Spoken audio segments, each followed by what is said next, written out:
আছে তাহলে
তোমরা বলবে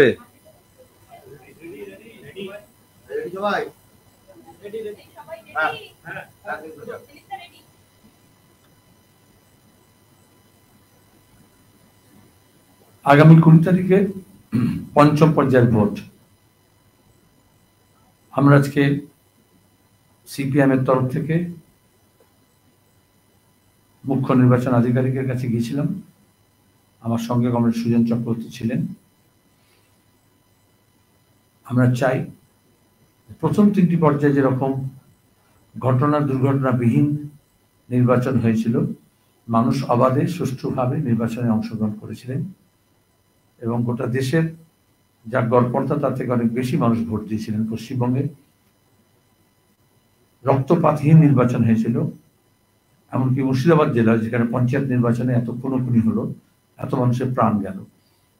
কিন্তু চতুর্থ পর্যায়ে আমরা আশঙ্কা প্রকাশ করেছিলাম এবং দেখলাম যে বেশ কিছু জায়গায় নানান ঘটনা ঘটেছে। বুথ জ্যাম, সেখানে দাঁড়িয়ে ভোটারদেরকে ভয় দেখানো, ভুয়ো পোলিং এজেন্ট, ভুয়ো ভোটার ধরা পড়েছে কৃষ্ণনগরে হাতে নাতে। তারপরে বোমাবাজি, মস্তানি, ভোটারদের ভয় দেখানোর জন্য, এবং রাজ্য পুলিশের কিছু ভূমিকা, যে জন্য রাজ্য পুলিশকে নির্বাচনের কাজের থেকে আলাদা করে রাখা হয়েছিল। আশ্বস্ত করেছেন সিও, স্বীকার করেছেন যে চতুর্থ পর্যায়ে লোক বল কিছু কম ছিল, অন্যান্য রাজ্য থেকে যে বাহিনী আসার কথা ছিল তারা পৌঁছায়নি। কিন্তু আমরা বলেছি এখন ভোটারদের মধ্যে স্বস্তি দেওয়ার জন্য, নিরাপত্তা দেওয়ার জন্য, নিরাপত্তা বোধ জাগিয়ে তোলার জন্য কেন্দ্রীয় বাহিনীকে বিভিন্ন এলাকা ইতিমধ্যে ম্যাপ আছে, আমরা জানিয়েছি।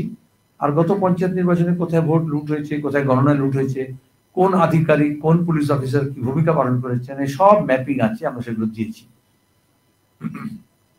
কোন গুন্ডা বদমাইশ কোথায় কি করে, মস্তানি কোথায়, সন্দেশখালির মতো কোথায় কোথায় এরকম পুলিশ এবং এলাকার মস্তান, স্মাগলার, চোর জোচ্চোররা মিলে মুক্তাঞ্চল করেছে, সেগুলো আমরা বলেছি। দক্ষিণ চব্বিশ পরগনা, উত্তর চব্বিশ পরগনা, হাওড়া, হুগলি, বাঁকুড়া, পুরুলিয়া, ঝাড়গ্রাম, 2 মেদিনীপুর।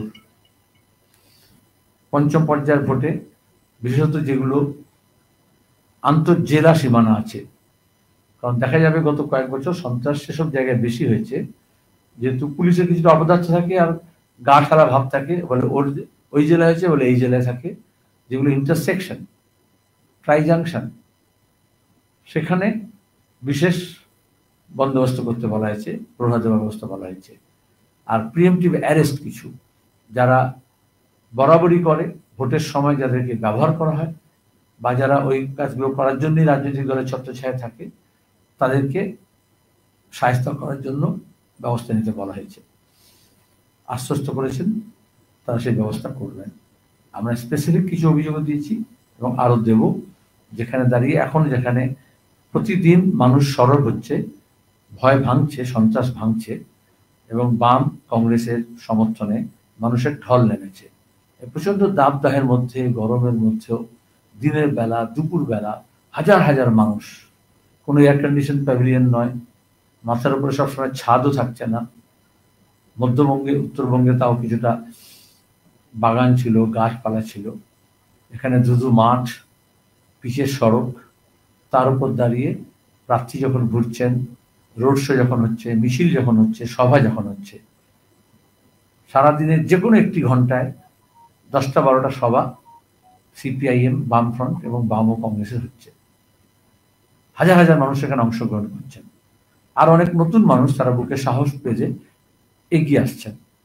সেখানে দাঁড়িয়ে আমরা চাই সেই মানুষের নিরাপত্তা, যারা এখনো সন্দিহান আছেন ঠিক মতো ভোট হবে কিনা, ঠিক মতো ভোট দিতে পারবে কিনা, তাদের ভোটগুলো সংরক্ষিত হবে কিনা, তাদের ভোটগুলো গণনা হবে কিনা।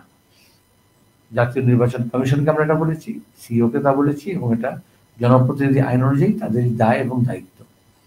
আমরা আমাদের কর্মী বাহিনীকেও সক্রিয় সতেজ করে রেখেছি এবং তারা তাদের ভূমিকা পালন করছে। দু একটি ঘটনায় কোথায় কোথায়, আমি আজকে নিজে বাঁকড়ায় গিয়েছিলাম, যেখানে হাওড়ার শ্রীরামপুর কেন্দ্রে রাতের বেলা তৃণমূলের গুন্ডারা আমাদের পতাকা খুলে নিয়েছিল। পরে আমরা জানান দিই এবং আবার পতাকা সেই রাত্রেই আমার কমিটিরা লাগিয়েছেন। সকালে আমি গিয়েছিলাম নিজে। ওসব জায়গায় আমরা জানি মাঝে মধ্যে এরকম গন্ডগোল তারা করার চেষ্টা করেছিল, সন্ত্রাস কবলিত এলাকা ছিল। এখন মানুষ এলাকাকে সন্ত্রাস মুক্ত করেছেন। তৃণমূলের নিজের মধ্যে গোষ্ঠীদ্বন্দ্ব আছে। কেতুগ্রামে আমরা দেখেছি তৃণমূলকে খুন করেছে। এ রাজ্যে বকটুই ঘটেছে, যেখানে তৃণমূলকে পুড়িয়ে মেরেছে। এবং এই গোষ্ঠীদ্বন্দ্ব কোথাও কোথাও তারা কেউ কেউ বিজেপি ঝান্ডা ধরে, বিজেপি এবং তৃণমূলের দ্বন্দ্ব বলে দেখি, আসলে তৃণমূলের গোষ্ঠীদ্বন্দ্ব, যেটা আমরা বীরভূমের পাড়ি থেকে শুরু দেখেছি। এখনো সে ঘটনা কিছু জায়গায় ঘটছে। সে ব্যাপারে আমরা বলেছি ঝান্ডা জারি ধরুক, মস্তানি এবং গুন্ডামিকে রোধ করতে হবে। প্রতিদিন যেভাবে মিথ্যা প্রচার, কটু কথা, গালাগাল, ব্যক্তি আক্রমণ এবং তার সঙ্গে দাঁড়িয়ে মিথ্যা ফেক ভিডিও অপপ্রচার চালানোর চেষ্টা করা হচ্ছে, এটা বিজেপি এবং তৃণমূলের প্রচারের হলমার্ক। বামপন্থীরা যখন সৃজনশীল কাজকর্ম করছে, গান, কবিতা, কার্টুন, মিম করে, সোশ্যাল মিডিয়া হোক, দেওয়াল লিখনে হোক, নাটকে, কবিতায়, গানে হোক, প্রচার করছে, বক্তৃতার মধ্যে করাচ্ছে, তখন বিজেপি আর তৃণমূল ক্রমাগত নির্বাচনী প্রচারকে একেবারে খিস্তি খেউড়ে নিয়ে আসার চেষ্টা করছে। তাতে এদের সর্বোচ্চ নেতারাও সামিল হচ্ছেন এবং চরিত্র হনন করা হচ্ছে।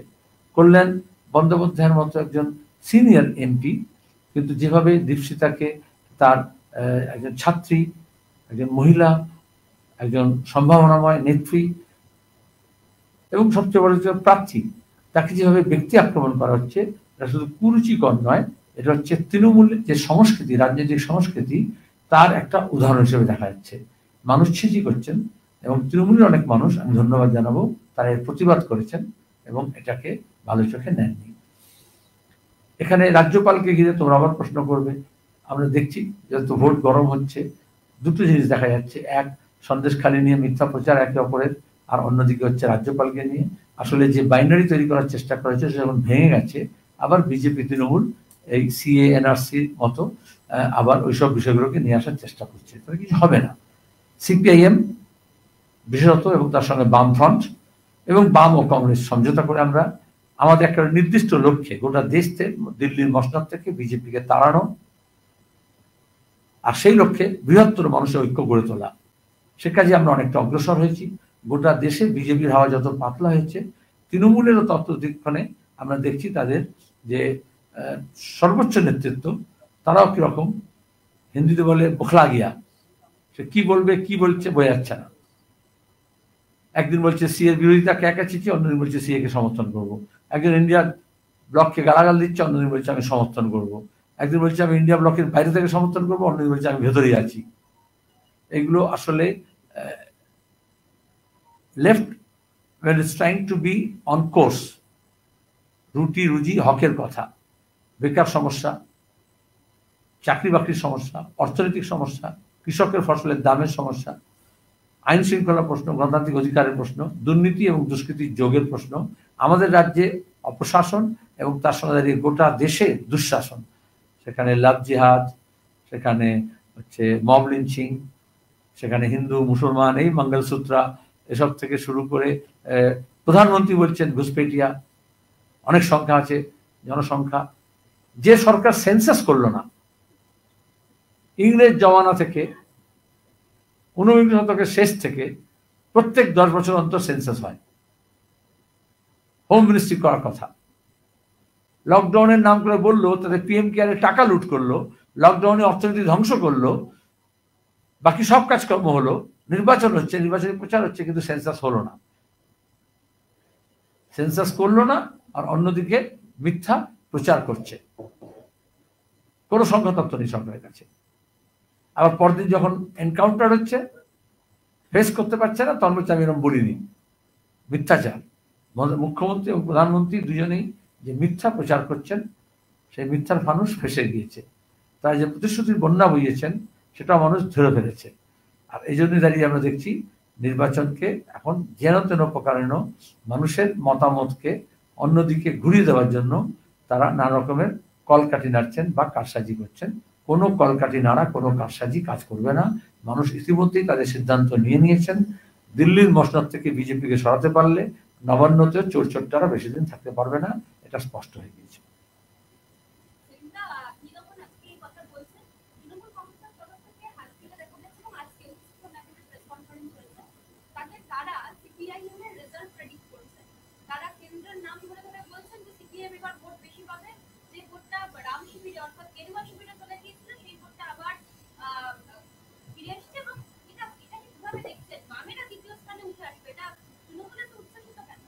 It's half truth, অর্ধসত্য।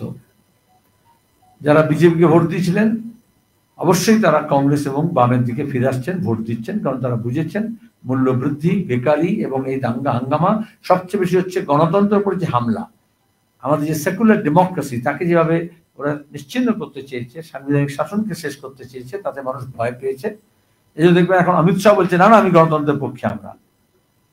ওরা বলেছিল এই ভোট শেষ ভোট, 2025 থেকে আর কোনো ভোটের দরকার হবে না। মানুষ সব সময়, আমাদের এটা সিভিলাইজেশনাল ভ্যালুজ, সভ্যতার এটা মূল্যবোধ।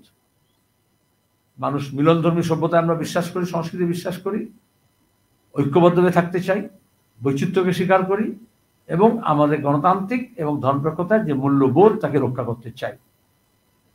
গণতন্ত্রকে যেই শেষ করতে চাইবে তার বিরুদ্ধে মানুষ রুখে দাঁড়াবে। আজকে ওরা যেমন পার্লামেন্টে একেবারে কি বলে আনঅপোজড জেতার জন্য চেষ্টা করছে বা করেছিল, আমরা পশ্চিমবঙ্গে দেখেছি পঞ্চায়েত, পুরসভা, স্কুলের নির্বাচনে বিরোধীদের শায়েস্তা করা, প্রশাসনকে ব্যবহার করা এবং গণতন্ত্র অধিকার হরণ করা। মানুষ সেই হক ফিরে পেতে চাইছে। এই জন্য আমাদের স্লোগানের প্রথম শব্দ ছিল হক, সত্য, ন্যায় এবং অধিকার। তারপর হচ্ছে রুজি রুটির প্রশ্ন।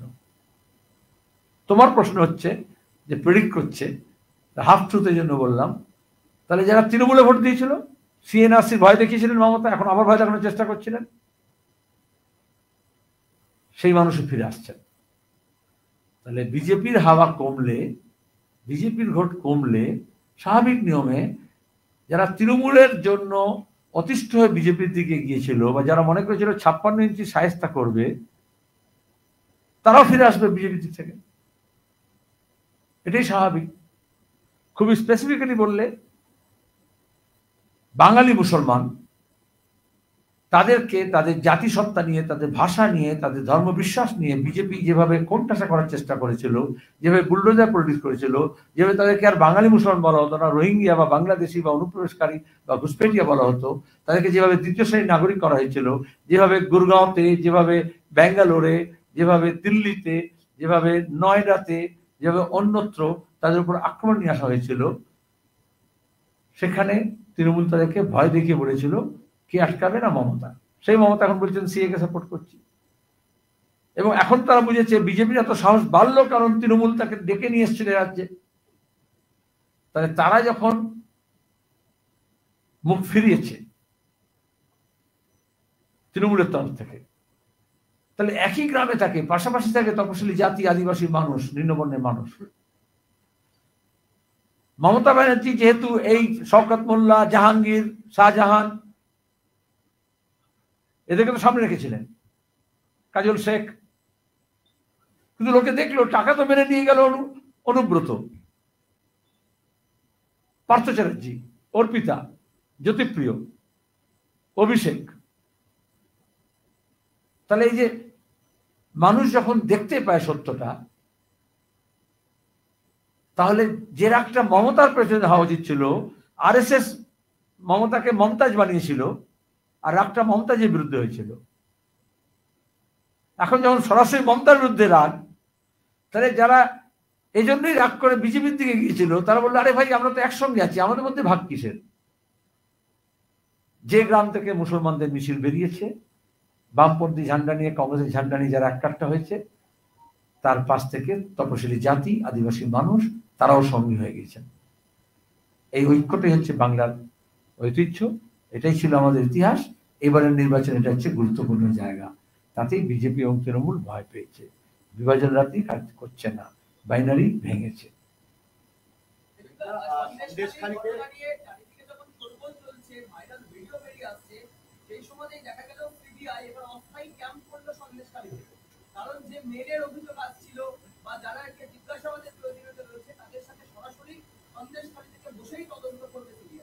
ওখানে ধামাখালিতে গেস্ট হাউস ভাড়া করে সিবিআই রয়েছে এবং মানে ক্যাম্প অফিসও খুলেছে এবং গেস্ট হাউসেই পালা করে থাকবে সিবিআই অফিসাররা। কেন? চোর পালালে বুদ্ধি বাড়ে। যখন ইডি সিবিআই মার খেয়েছিল তখন কি করছিল কেন্দ্রীয় এজেন্সিগুলো? যতক্ষণ না মানুষ, আমরা যেটা বলেছিলাম গ্রাম জাগাও চোর তাড়াও, গ্রামের মহিলারা, মানুষরা যতক্ষণ না ঝাঁটা ধরে লাঠি ধরে এগিয়ে এসছেন ততক্ষণ পর্যন্ত এদের সাহস হয়নি। রাজ্যের পুলিশের হয়নি গ্রেপ্তার করার, কেন্দ্রীয় বাহিনীর হয়নি, ইডি সিবিআই একটা মামলা মোকদ্দমা করেনি। আর মিডিয়া তো সন্দেশখালী বলছে, আমার তো তাজ্জব লাগছে, গত একদিন হয়েছে, গত 10 বছর ধরে হয়েছে। কেন বাংলার মিডিয়া, সংবাদ মাধ্যম, খবরের কাগজ, টেলিভিশন চ্যানেল তারা সন্দেশখালী শব্দটা উচ্চারণ করেনি কেন 10 বছর ধরে, আর এখন রোজ করছে কেন? এখানে তো সন্দেহ জাগে। আর সন্দেশখালী কি শুধু সন্দেশখালীতে? এরকম মুক্তাঞ্চল, মুকুল রায়, মমতা, মাওবাদীদের নিয়ে, তারপরে গুন্ডা, বদমাশ, সন্ত্রাসীদের নিয়ে, তারপরে অভিষেক আর শুভেন্দু, এই লুটপাটের তো ক্ষেত্র গোটা রাজ্য জুড়ে তৈরি করেছে। এই কলকাতার মুখে আছে এমন একটা জায়গা নেই, মফস্বলে নেই, অন্যান্য জেলায় নেই। কেন সে ব্যাপারে চুপ? কারণ বিজেপি চেয়েছিল ভোটটা যখন বাইনারি ভাঙছে সন্দেশখালীকে কেন্দ্র করে সত্য মিথ্যা মিশিয়ে বাংলা বিরুদ্ধে, বাঙালির বিরুদ্ধে, তৃণমূলের বিরুদ্ধে নয়। আমরা বললাম তৃণমূলের গুন্ডারা করেছে, তখন ওরা বললো রোহিঙ্গিয়া করেছে, বাংলাদেশি করেছে। এই প্রেস কনফারেন্স এখানে আমি বলেছিলাম। তাহলে যখন এই বাইনারিটা ভাঙছে তখন ওরা, ওদের সাজানো সন্দেশ যখন থালা খালি হয়ে গেছে, আর তোমরা যখন অনেকেই চিয়ার লিডারের মতো সন্দেশখালী করা হচ্ছে মিডিয়া তরফ থেকে, চিয়ার লিডারের মতো। যদি অপরাধের বিরুদ্ধে রিপোর্টিং হতো তাহলে নিউজ পেপার এবং মিডিয়া যা আমরা কিনে পড়ি দেখি, তারা কেন যখন আমাদের নিরাপদ সর্দার যখন অ্যাসেম্বলি দাঁড়িয়ে বলছিল মহিলাদের উপর নির্যাতন হচ্ছে, জমি দখল হচ্ছে, লুটপাট হচ্ছে, কোনো মিডিয়া একটা লাইন লেখেনি, সন্দেশখালী শব্দ উচ্চারণ করেনি। আজকের বিজেপির নেত্রী অ্যাসেম্বলিতে মাইক বন্ধ করে দিয়েছিল, বলতে দেয়নি, সেই রিপোর্টিং কেউ করেনি। এখন হাত জেগেছে, চোর পালালে বুদ্ধি বাড়ে, শুধু সিবিআই নয়, মিডিয়ারও। তার আগে সাহস করেনি। আর নাহলে মমতা মুখ বন্ধ করে রেখেছিল নবান্ন থেকে উপঢৌকন দিয়ে। যখন খবরের কাগজ, টেলিভিশনের কাছ থেকে আমি আশা করব যখন যেটা ঘটছে সেটা রিপোর্ট করা, বাড়িও নয় কমিও নয়।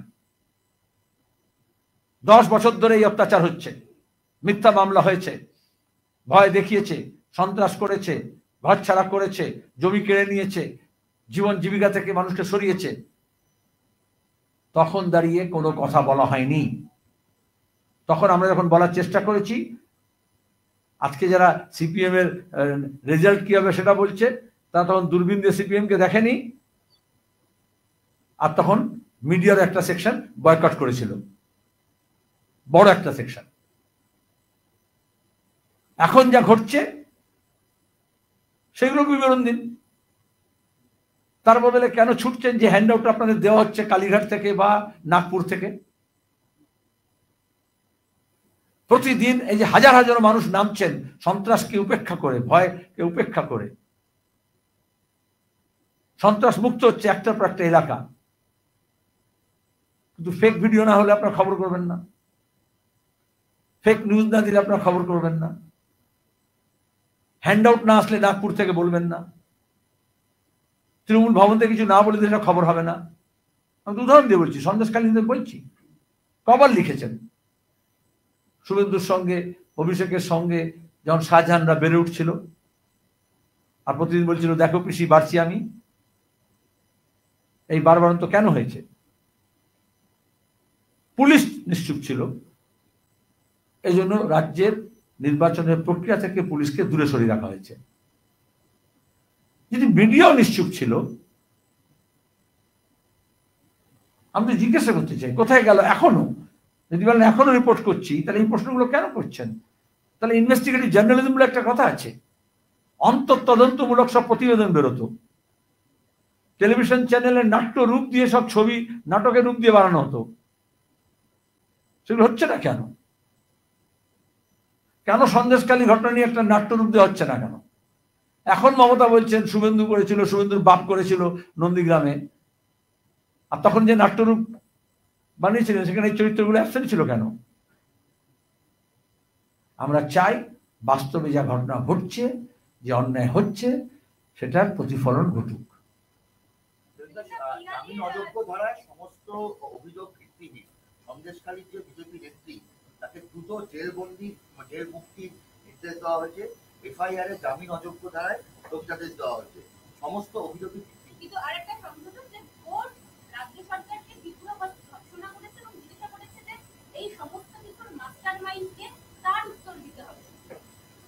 সন্দেশখালীর সন্দেশ বা এই রায়ের সন্দেশটা কি? ভিত্তিহীন অভিযোগ, মিথ্যা অভিযোগ, সাজানো মামলা। প্রকাশিত বিজ্ঞান কর্মী, শান্তি আন্দোলনের নেতা, সম্পাদক নিউজ ক্রিকেট। সুপ্রিম কোর্ট বলেছে তার আটক অবৈধ, বেআইনি, অভিযোগ সব ভিত্তিহীন। নজর এড়িয়ে যাচ্ছে। উমর খালিদ এখনো জেলে আছে এবং একই রায় হবে, ভিত্তিহীন অভিযোগ, মিথ্যা মামলা। আমরা দেখেছি ভীমা কোরেগাঁওতে তপশিলি জাতির মানুষদের অধিকার নিয়ে যারা লড়াই করছিল, বলেছিল, লিখেছিল, সোশ্যাল অ্যাক্টিভিস্ট, তাদেরকে আরবান মাওয়িস্ট বলে জেলে পুরে দেওয়া হয়েছিল। সুপ্রিম কোর্ট মুক্তি দিয়েছে এবং বলেছে এগুলো অন্যায়। আমরা দেখেছি শাহিনবাগ থেকে আরম্ভ করে উত্তরপ্রদেশে গোটা দেশে যারা সিএ এনআরসির বিরুদ্ধে ধর্ণা দিচ্ছিল, অভিযোগ করছিল, তাদেরকে কিভাবে মিথ্যা মামলায় জড়ানো হয়েছিল। দিল্লির দাঙ্গার সময় আমরা দেখেছিলাম কিভাবে সিপিআইএম এর নেতাদেরকে মিথ্যা মামলায় জড়ানো হয়েছিল, যারা দাঙ্গা বিরোধী ভূমিকা পালন করেছিল। ওই প্রশ্নগুলো আসে না, রিপোর্টিং গুলো হয় না। তাহলে আজকের বার্তাটা কি? কেন্দ্রের শাসক দল হোক বা রাজ্যের শাসক দল হোক, উত্তরপ্রদেশের যোগী সরকার হোক বা রাজ্যের মমতা সরকার হোক, দিল্লি পুলিশ হোক অমিত সাহেব বা কলকাতা পুলিশ হোক বা রাজ্য পুলিশ হোক, তারা শাসক দলের দালাল হয়ে মিথ্যা অভিযোগগুলো করছে, রাজনৈতিক মদতে, রাজনৈতিক স্বার্থে। মিথ্যা মামলার বিরুদ্ধে যদি হন, তাহলে পরিষ্কার করে সব মিথ্যা মামলার বিরুদ্ধে বলুন।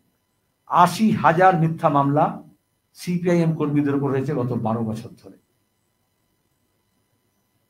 আর সব কটা হ্যাজ ফলেন ফ্ল্যাট প্রতিদিন।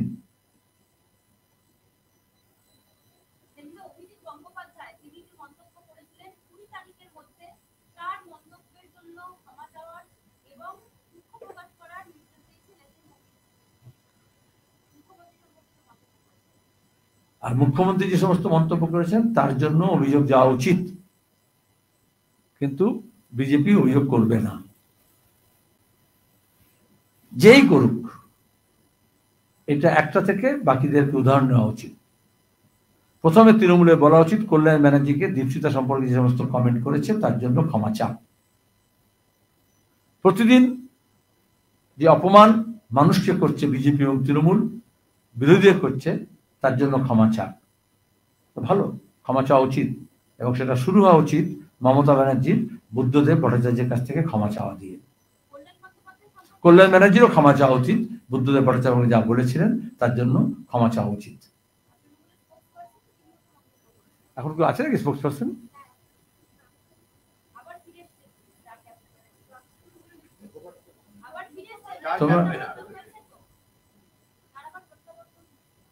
আচ্ছা, মমতা যা বলছে তাকে মনে হচ্ছে কনফিউজ, তৃণমূল যা করছে তাকে মনে হচ্ছে দলটা কনফিউজ। আমরা দেখছি সাংবাদিকরাও কনফিউজ হয়ে গেছে, একজন বলছে প্রাক্তন, একজন বলছে বর্তমান।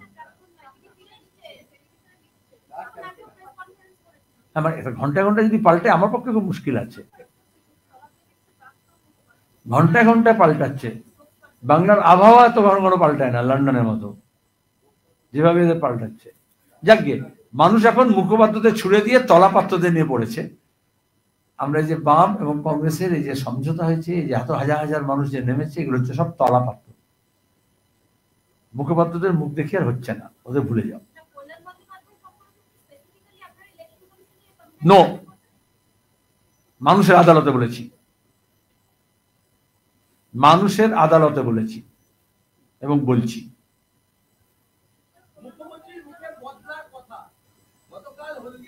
না, প্রশ্ন হচ্ছিল কি কেন করলাম তো কি প্লিজ।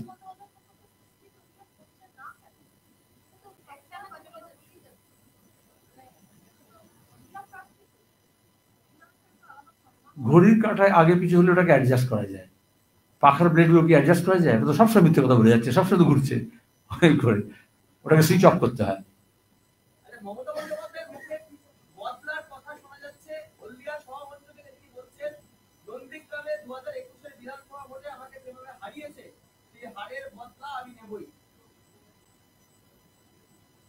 এসব বলদ, বদল, বদলা,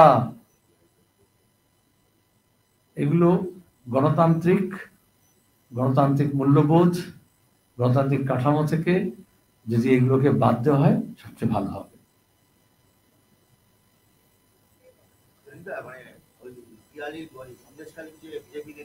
ভুলে যাও না ওটা, প্লিজ ছেড়ে দাও। আমি সন্দেশ খাওয়াতে পারবো না এখানে, প্লিজ বলো, অন্য কোনো প্রশ্ন থাকলে বলো।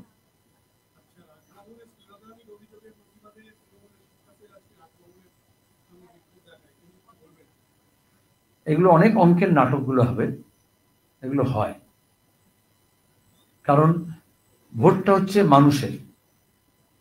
সেখানে দাঁড়িয়ে মানুষের কাছে ওরা যেতে ভয় পাচ্ছে, মানুষের বিষয়গুলো, বেকারি, দারিদ্র, অশিক্ষা, কৃষকের ফসলের দাম, মজুরি, মূল্যবৃদ্ধি, এসব নিয়ে কথা বলছে না।